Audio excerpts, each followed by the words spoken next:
You work in America, you earn in dollars, but your life in India continues. Maybe you have an NRE account, an NRO account, a fixed deposit, mutual funds, property, a pension account. Maybe you even hold foreign investment. And then comes the IRS question. Have you reported it? Well, for US tax residents, foreign assets can trigger reporting obligation under FATCA. And one of the biggest areas of confusion is Form 8938 versus FBAR. They are not the same thing. They are filed differently. They cover different categories. And filing one does not automatically replace the another one.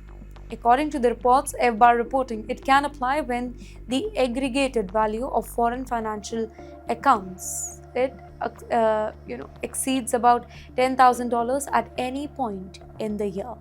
Form 8938, it has a different threshold depending on filing status and whether the taxpayer lives in the US or not. And yes, what counts as a foreign asset? Let's talk about that. More than many people realize, bank accounts, fixed deposit, foreign mutual fund, brokerage account, or maybe certain pension in trust, insurance products, and in the end, ownership in foreign entities. So basically, everything that is related to money abroad. So imagine an Indian professional who has been in America for years now, maybe decades, but still has a financial life back home.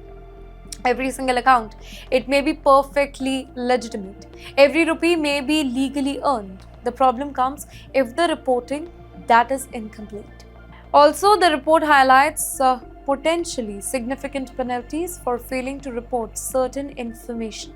And that is why this is not just a story about hiding money.